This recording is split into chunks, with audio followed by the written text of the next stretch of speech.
If our meeting could come to order, please. Following last week's tragic Amtrak derailment, Chairman Prendergast reached out to the Amtrak officials to offer any assistance and support and to let them know the thoughts and prayers of the entire MTA family are with them and the victims of this derailment. If I could have a moment of silence, please.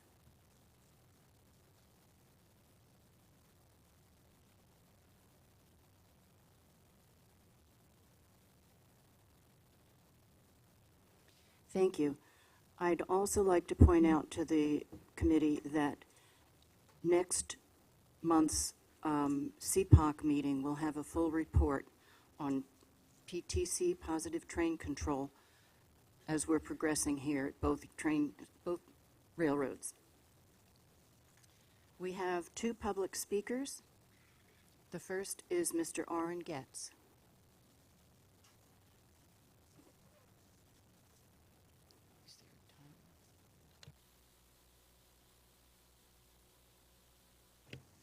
Good morning, ladies and gentlemen. My name is Orrin Getz from Rockland County. I guess most of you already know that. First thing is, New Jersey Transit's proposed plan to eliminate the 1245 train 1601 on the Pascagoula Valley Line and raise fares is not only opposed by the Rockland commuters, but also by key officials in Rockland County. Without the 1245 a.m. train, the Pascagoula Valley Line, on the Pascagoula Valley Line, the riders will no longer be able to stay in New York City for shows and sporting events and be able to take the train home. That's a severe handicap. A few months ago, the MTA did raise fares on the Pascagoula Valley and Port Jervis lines from Rockland into Secaucus and Hoboken. Now, New Jersey Transit is planning to raise fares from Secaucus into Penn Station, New York. Unfortunately, that's a double whammy for us. Rockland County already gets severely shortchanged by the MTA. It's well known. And we don't receive as much services versus the taxes that we pay. We're very, very shortchanged on that issue. Therefore, Metro North allowing New Jersey Transit to cut the late-night service on the Pascagoula Valley Line will only make things much worse. Rockland County Ed Day has come out in opposition of New Jersey Transit's plan to eliminate the 1245 a.m. train and raise fares. Also, the Rockland County Legislature, and I participated in the meeting, is in the process of approving a resolution opposing the plans by New Jersey Transit to eliminate that 1245 train and raise fares. Last Wednesday, I had the opportunity of attending the New Jersey Transit Board meeting and speak out against cutting the 1245 train on the Pascagoula Valley Line and raising fares. 10 other speakers also spoke out against New Jersey Transit's plans to cut service and raise fares. One of those speakers was Assemblyman John Wazinski, the key leader in the New Jersey Assembly. It's at that high a level to oppose those fares. And although the MTA basically does not have the ability to control fares at New Jersey Transit and what it charges its riders, Metro North does have the ability to control the service provided to Rockland County stations. Metro North, therefore, must not allow the 1245 a.m. train on the Pascagoula Valley Line to be eliminated. You have lots of ways of putting pressure on New Jersey Transit. They need you to move in and out of Penn Station and in and out of Sunnyside.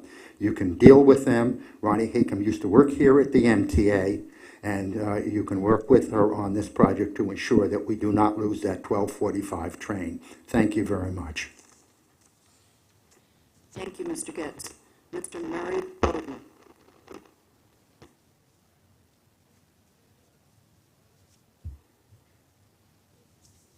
Morning. I guess my comments today are to the board members who are here. What do you believe and what information are you getting that's accurate? You've been getting such information, I don't know the correct word to put in there. I read the minutes of the last meeting and I asked about train horns and I asked for the rule under which Metro North is blowing those horns. Francis Sheehan, town councilman in Greenberg, also asked. Neither of us got an answer. If you can't ensure that we get an answer to the rule that they continue to blow the horns, the fault is now the board's. Your responsibility as a board is to ensure that the information that you get and we get is accurate. One item. What rule are you using to blow the horn at Hartsdale Station? That's pretty simple. I mean, everything else is part of it. My fancy cane and the lights and all that.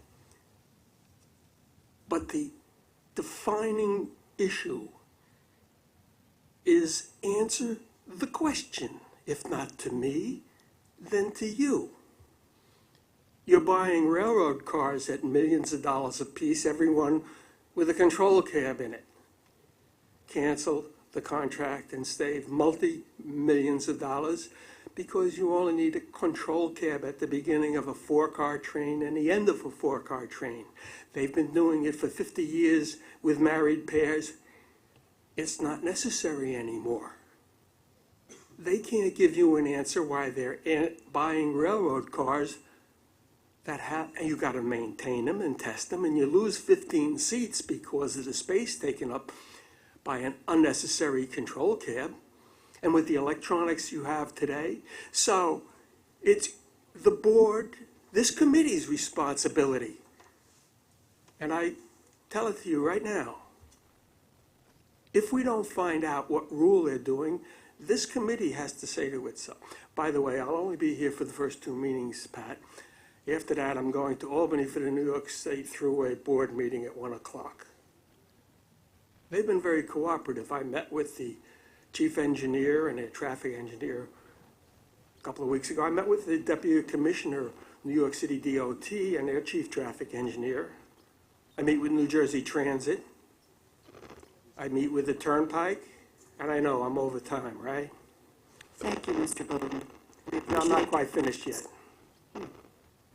When I'm finished, I'm finished. You want to carry me out of here, arrest me again? You've already arrested me once at the MTA. I'll go through it again. The judge said, Mr. Bowden, continue doing what you're doing.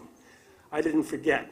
So I'm under the orders of a New York City judge on an MTA arrest warrant.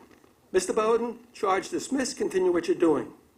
What I'm doing is bringing to the attention of this committee and everybody else that a lot of people are not paying attention, and it's time you did. Thank you, Mr. Bowden.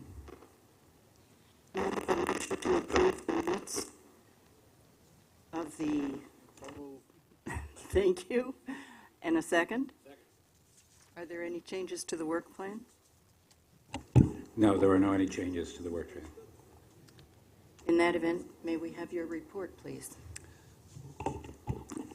I have several issues to go over with the board today. First is an update on the service reliability. Our service reliability continues to improve, recovering steadily from the impact of the winter and the cold temperatures. April saw a system-wide improvement to 93.2. Our goal was 93 and a 1.1% improvement from March. Our AM performance in April improved by 6.9% to 92.8%. This boosted our overall peak period on-time performance to 95.6%. April PM performance remained strong at 98.8 and bested March's 97.6.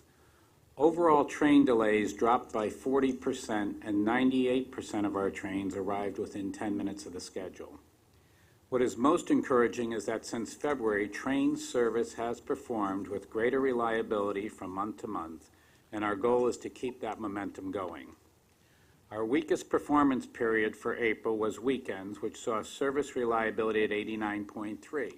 That was because we were going to continue our weekend work and the maintenance work that is going on, and that is one of the reasons why we made the schedule change and put some additional time in the schedule to be able to handle that work that's going on.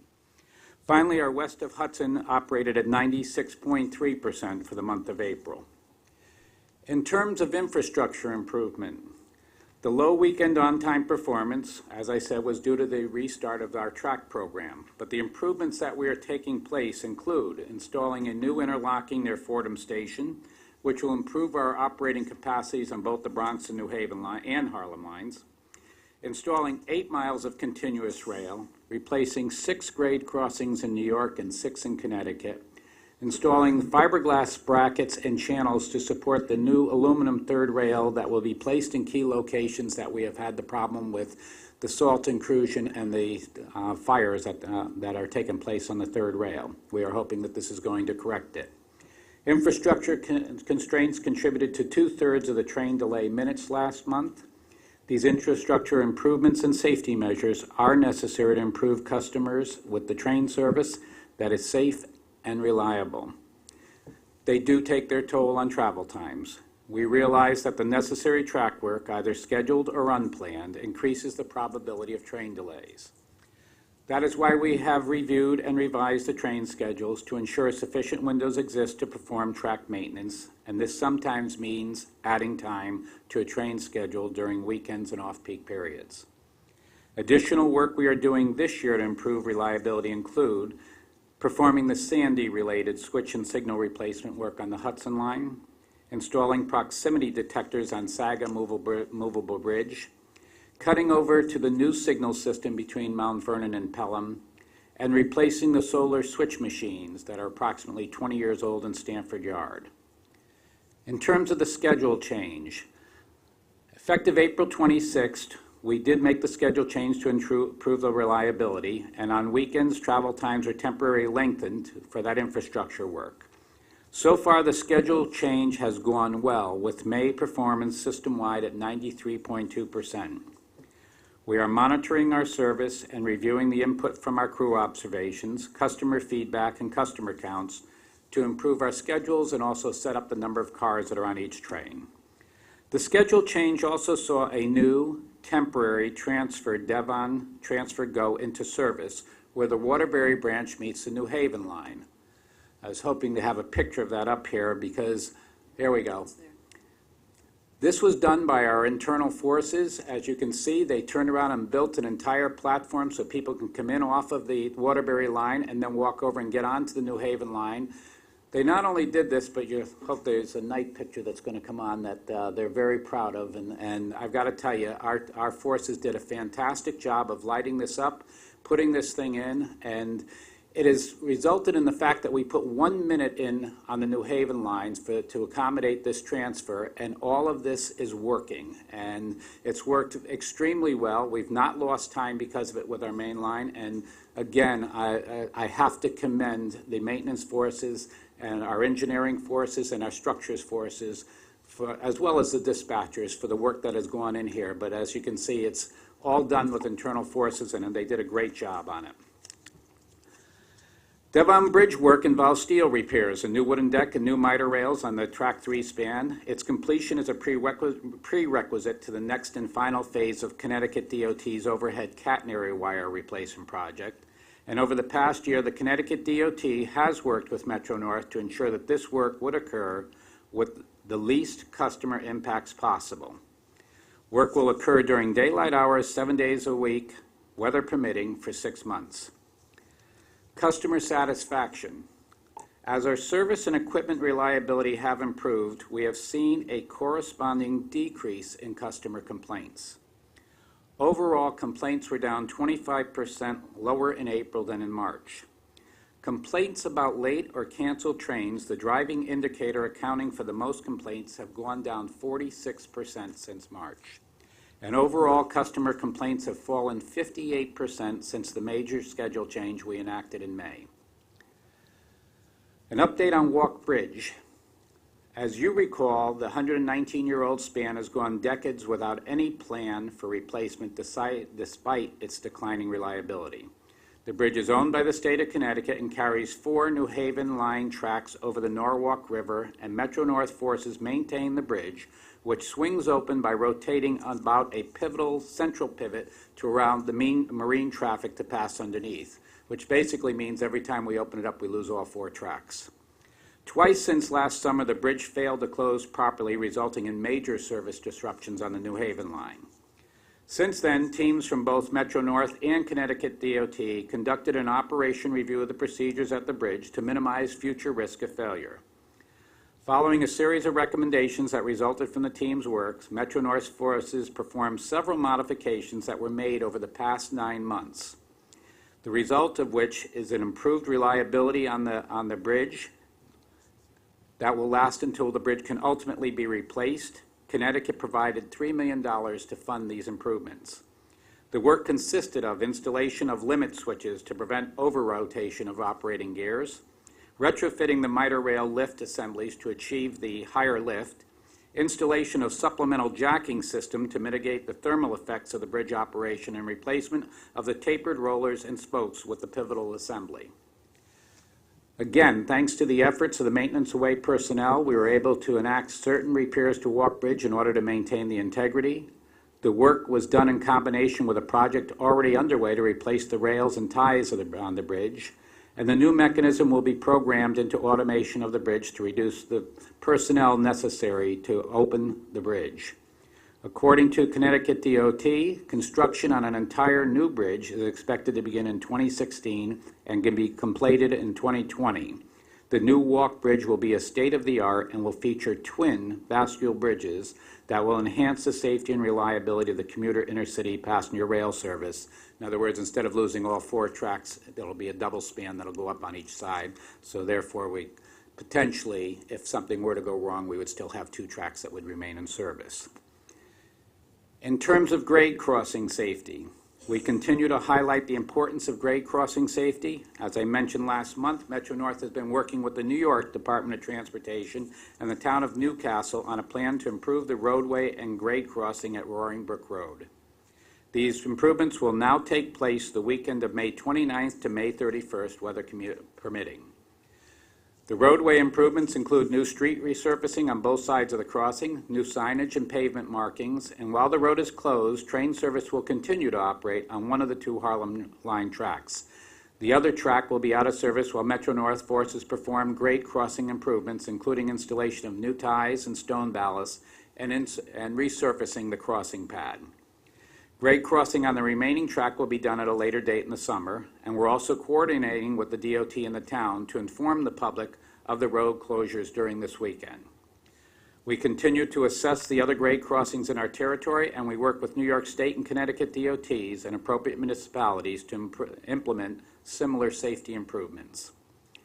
The MTA police and local authority also continue their enforcement efforts at grade crossings, and I thank them for their commitment to this effort.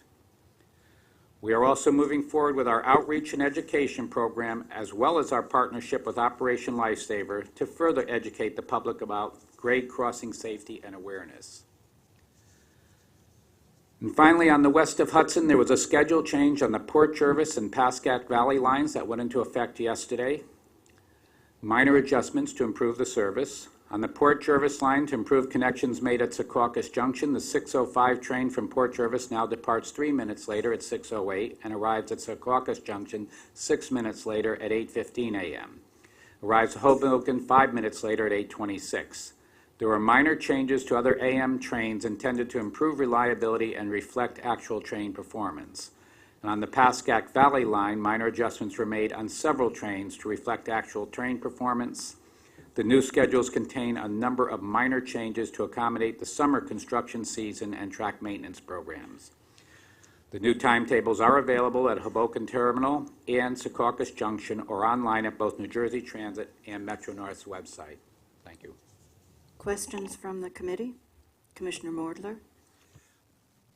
Joe, somebody just said, and I know we all know who the somebody was, that Metro North is, quote, allowing New Jersey Transit to cut the Pascack Valley service.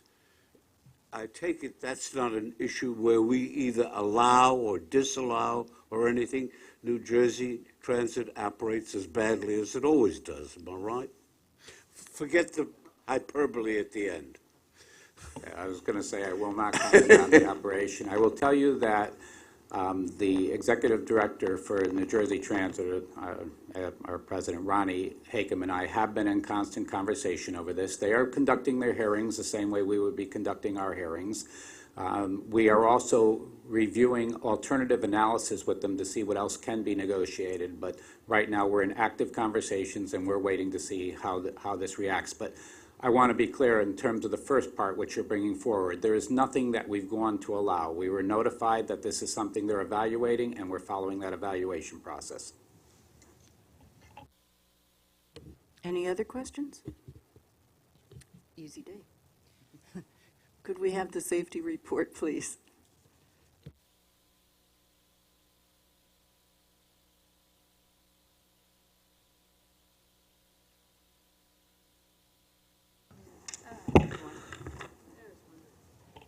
Okay, thank you. Good morning.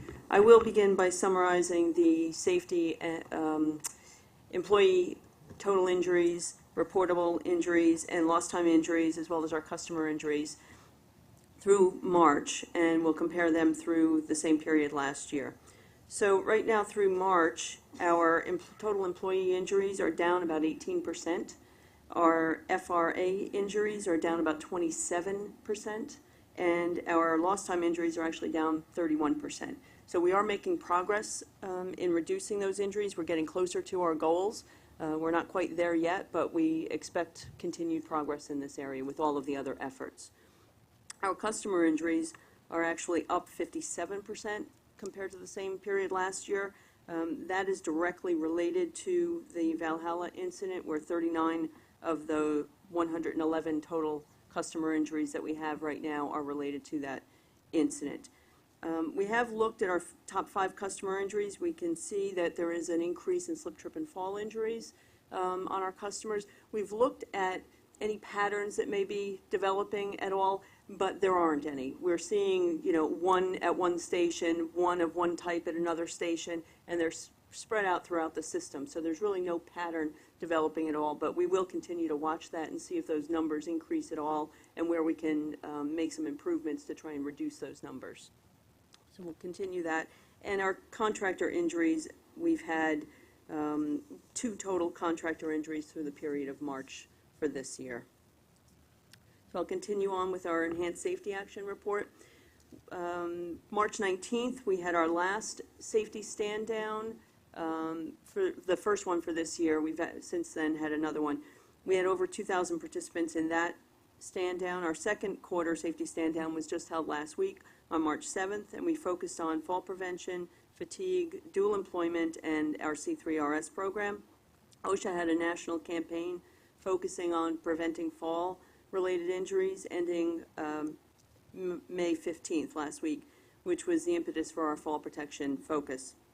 Our C3RS program, as you know, kicked off April 13th with our transportation employees, and we're continuing to meet with our other labor organizations to bring them into the C3RS program as well, and that's progressing nicely as well. We're working on our memorandum of understandings with each of the other labor organizations, so we hope to see them come on board with that program shortly.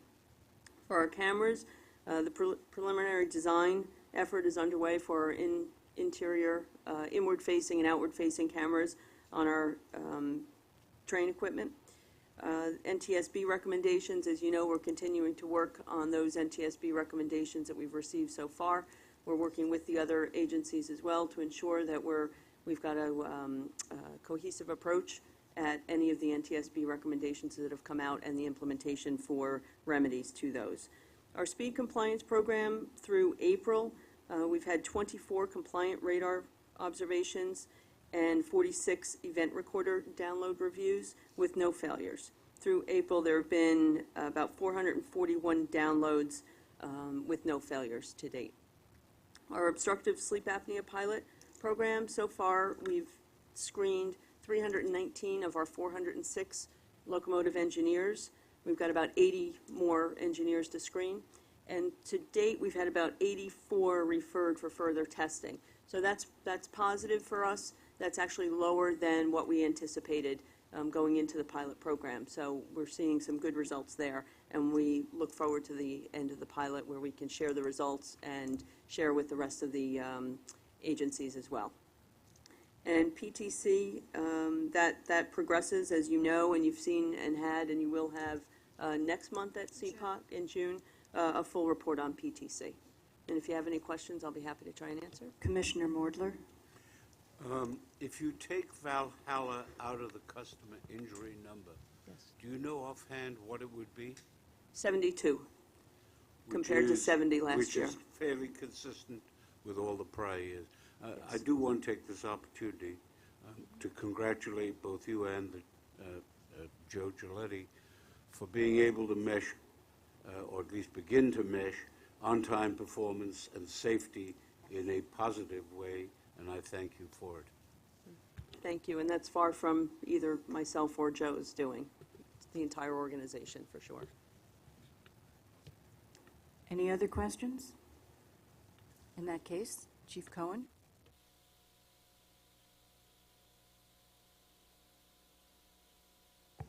Okay. Good morning. April, we were down 21% compared to last April, 11 complaints compared to 14. Year-to-date, we're down 12%. We did have 2 robberies compared to 1 last year. One of those is still open, a knife point robbery at Marble Hill, and one at 125th Street where an arrest was made. We did have 3 burglaries compared to 1 last year. One was a construction trailer, which is still open. One was a storage room in GCT, in Grand Central. There was an arrest made on that, and one at Rite Aid where there was a barring notice ordered against an individual. An arrest was made on that one. As mentioned, our grade crossing enforcement is continuing in Metro North service area. We issued 293 summonses through April, 97 of those for grade crossing specific violations. If there's any questions. Questions? Yes. Chief, anything you want to add about the 2 robberies? And I'm just curious, what time of day were they both? The robbery at Marble Hill was at 10 minutes after midnight, knife point robbery, individual on a platform. 125th Street was more of a dispute, and the officers who were assigned there made the arrest. When I say dispute, the 2 individuals knew each other and one forcibly took property. We have 1 action item today, and I'll ask the President to explain that one. I'm very pleased to bring forward the approval for Metro North to enter into a memorandum of understanding effective May 21st with the City of Newburgh, in which Metro North will reimburse the City of Newburgh for lease payments for parking and ferry landing facilities used by the Newburgh Beacon Ferry for the period of May through December 2015. If you have any questions, and again, good work by Mike Schiffer and the team to try and get this issue resolved. I'm very pleased to move this item myself. Is there a second? Second. Thank you. Any questions or discussion? Those in favor? Those opposed? Thank you. We have some information items, too.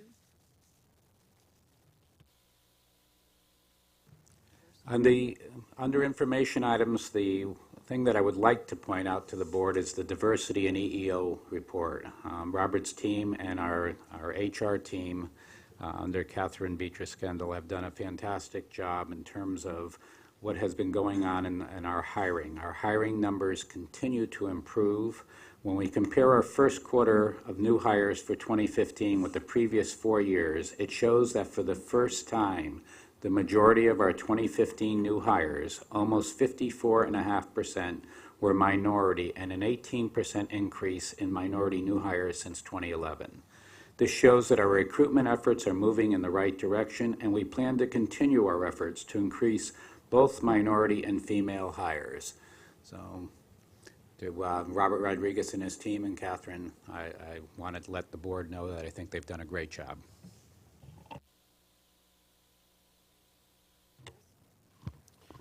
Joe, I appreciate those efforts. In the 4 years I've been a member of the board, we've had 2 chronic issues that continue to bedevil this chart. Women and Hispanics.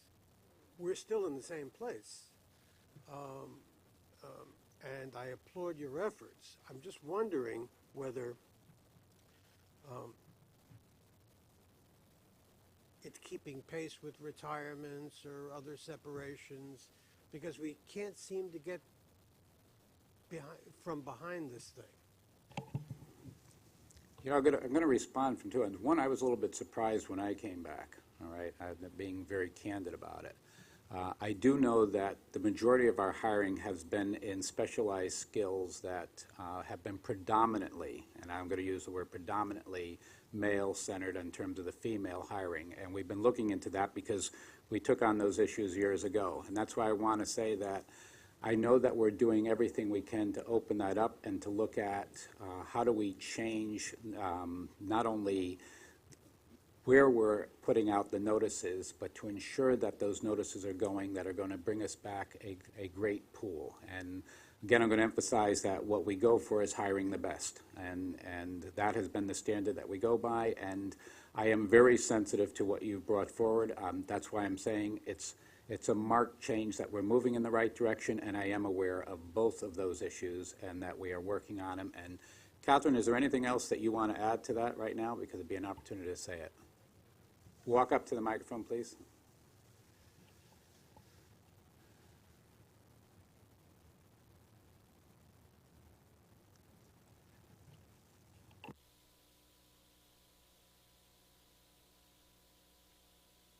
I just wanted to say that we've really stepped up our efforts as far as attracting women in non-traditionally female roles. We've really done a lot of outreach for that. We've really also stepped up our efforts as far as hiring veterans, female veterans, male veterans. It's been tremendously rewarding that we've really seen our veteran numbers increase. And we've really gone what I think is above and beyond to really improve those numbers. And it's showing in the report this month. Are the agencies exchanging information about successful outreach programs? Yes. I think that there could be better communication, but it's better than it has been. I've seen an improvement since I've been here. We all kind of share what works, what doesn't work, where we're getting the biggest bang for our buck, you know, where we get the biggest return on our advertising money, that type of thing. And you might want to tell them how we actually went to a number of the veteran organizations and some of the reach out that we've done. Oh, yeah, we attend every single one. We go outside, we go to Connecticut, we go to the whole service region. We've partnered with Wounded Warrior Association. We've built real relationships with many colleges as far as there's a lot of veterans that are in college now to try to get them to come to the MTA family, in Metro North in particular, upon graduation. So we're really trying to catch them. We also have a new initiative where we're able to reach out to them while they're still in service, where they're in their final month. So when they come out, they have a path. They know who, you know, we form relationships with them, and they know who to contact, because it's a little bit of a transition to get them into the workforce. Thank you. Can I just say, Robert Rodriguez, will you comment on the fact that we also measure against the other agencies in terms of our EEO and how we benchmark on that?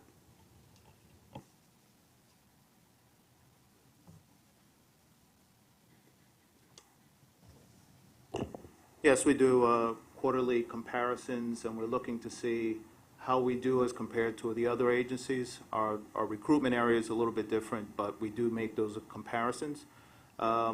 We also have seen the increase be in the Hispanic area, be the largest growth. So that progress is moving along, and I think I can see in a couple of years being able to meet our utilization numbers. That is the statement I have been looking for. Exactly. Any other questions? May we have the procurements, please? Under Metro North procurements, there are 11 procurement actions in the total of $21.2 million. There are 3 non-competitive procurements totaling $313,000. There are 5 competitive procurements totaling $20.4 million. And there are 3 ratifications totaling $528,000. I move these. Is there a second? Thank you. Commissioner Mordler. I have a number of questions on a number of these procurements. So let me start with ENSCO. I don't understand the sentence that in the summary that says, a second option allows for Long Island Railroad to acquire two ATGIS which may be elected at their sole discretion. Whose discretion? I'm going to ask Al to jump down. Mira? Yeah, that's was an option that was incorporated so that Long Island Railroad could, after watching it in the design process, to make sure if they wanted it, that they could in fact elect that option at the time. So it's the option of the LIR? Yes. Okay. Second part of that, if I may, I see this has been done in large measure by a sort of a selection committee. Is that correct? That's correct. It was a negotiated procurement. Now, who designates the selection committee, and what is the stated qualification of someone to go on it? The selection committees are determined by the procurement. Procurement people head the selection committee process, and our obligation is to make sure that it's evenly represented through the user departments and those who are affected by the particular procurement. In this particular case, it was both the mechanical department and the engineering group and the MOW, and along with procurement. Now, they're given very broad discretionary powers in terms of making judgmental decisions. So, for example, it says the selection committee unanimously agreed that ENSCO is a highly qualified vendor. It may indeed be that, but what you have is an anonymous group of people making a judgment that is impacting on the procurement process, which I have a great deal of problem with. If I could, I mean, I wouldn't characterize it that way. In fact, that what's being done here is a recommendation, because what the committee does is make a recommendation that they are not the sole. They make the representation to this board and to Joe Giletti. So they don't have the sole ability. You can't put that one on the board. This board lacks the information to know what it is. We're taking the selection committee's unanimous agreement, and we have no clue how they're selected, whether they're qualified, and whether their judgment is good, bad, or indifferent.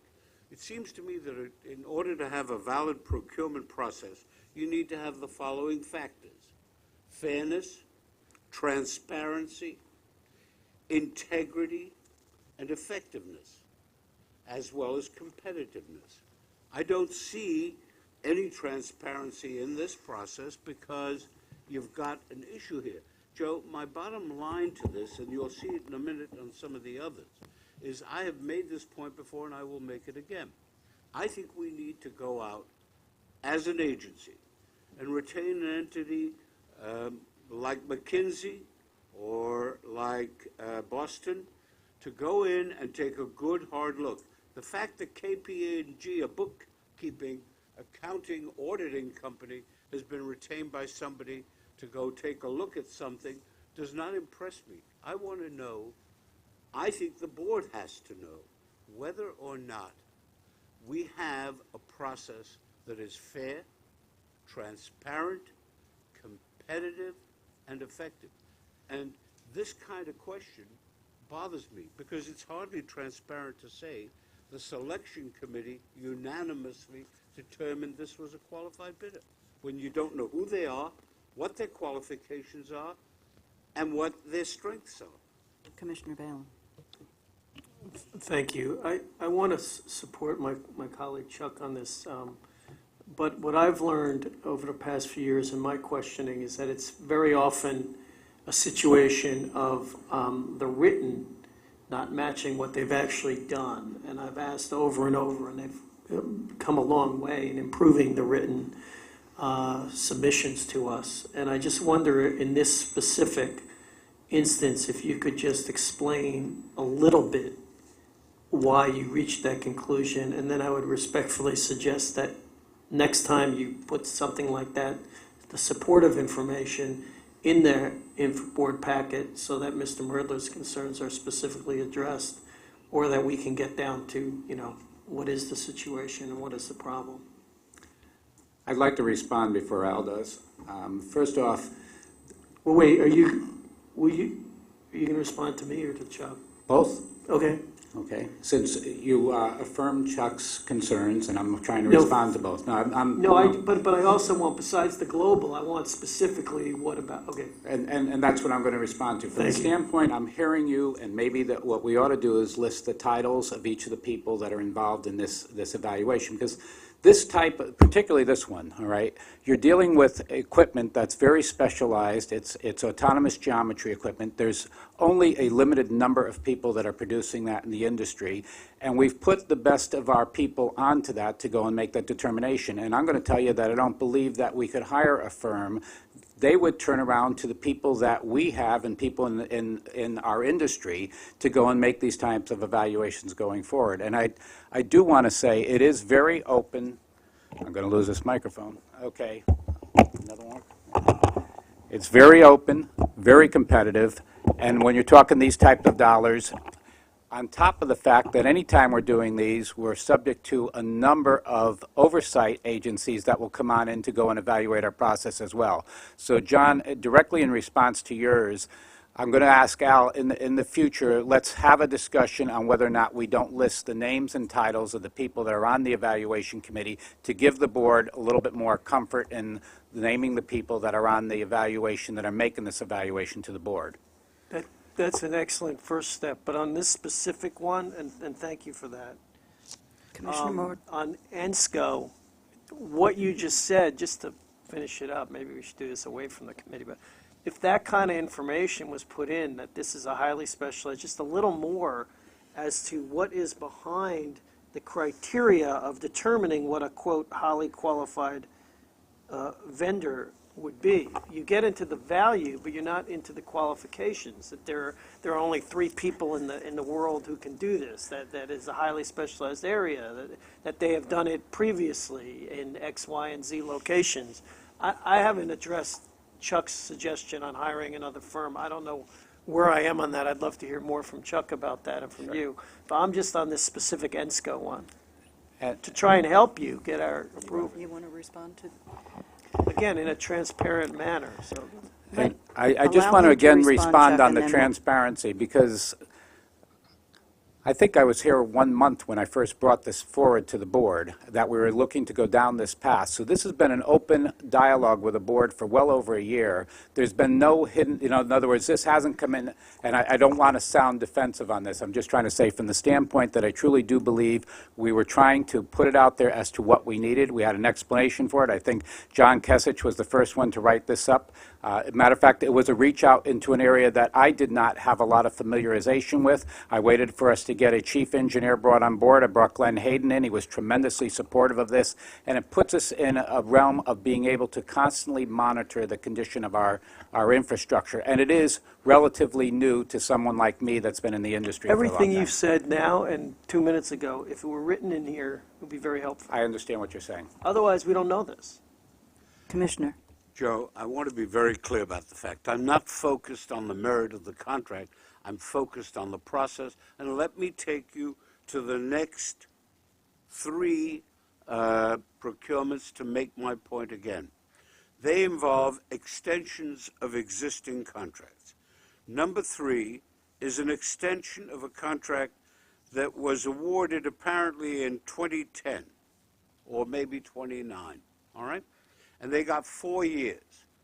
Now, in the course of 4 years, you know you have a 4-year contract, why do you wait? Why do procurement people wait until the contract is about to expire to then extend it without any competition at all? When they had the whole last third of the 4th year, they had 6 months before expiration. They had an ample period of time to do it. By the way, let me be clear. You're going to hear this same comment on each of the other operating agencies. They've got a bigger problem than you. But here, take this one of HNTB. 4-year contract was in place.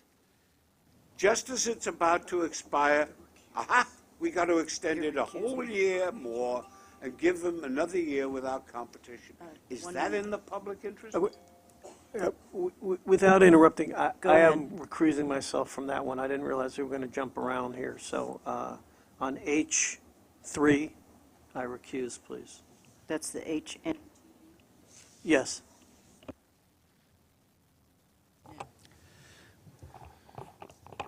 Commissioner Mertler, first off, I expect your questions when we come to these. We've had numerous discussions on whenever we have a non-competitive. In this particular one, again, I'm going to say this has been a year, 14 months of unprecedented challenges in terms of where this agency was on safety issues. This particular contract, we were desperate because of a loss of a lot of our top management and supervisors within the engineering department. And we called on the contractors to come on in and step in areas where we were severely deficient to be able to go and keep up and to respond to all the NTSB as well as the TTCI request. The fact that we needed help down to every one of the subdivision levels, and we actually needed contractors to come on in and train our folks. So the part that I'm going to say to you that if there's a part that I would say hits the hardest is, yeah, we probably could have begun this sooner.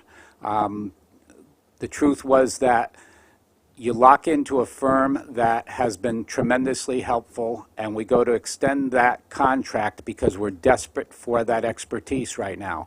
I will not come back a second time on this. This will be a one time that I'm coming for.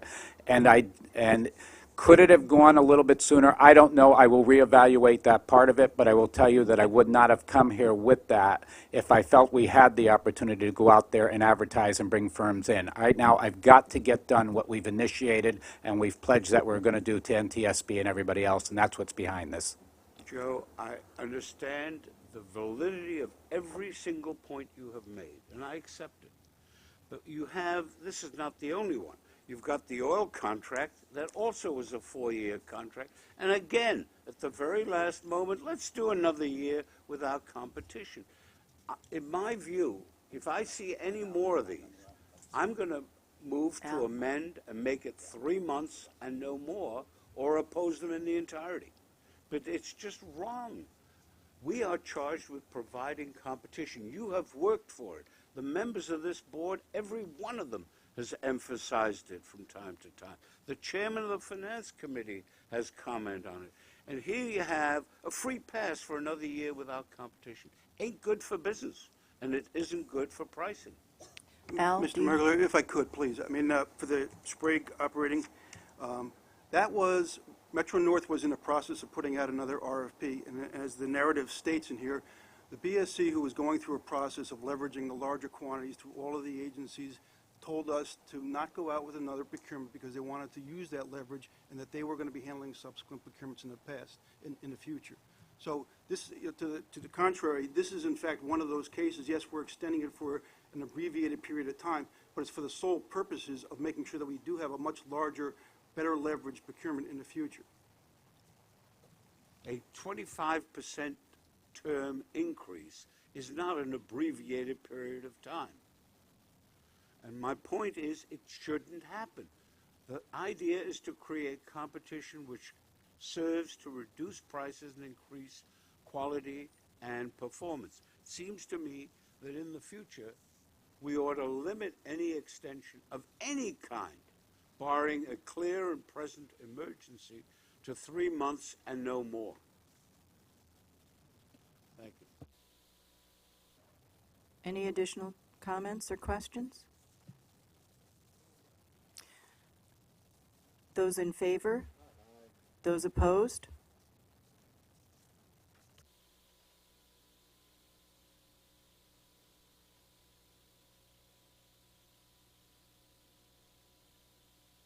Sorry? Is it on?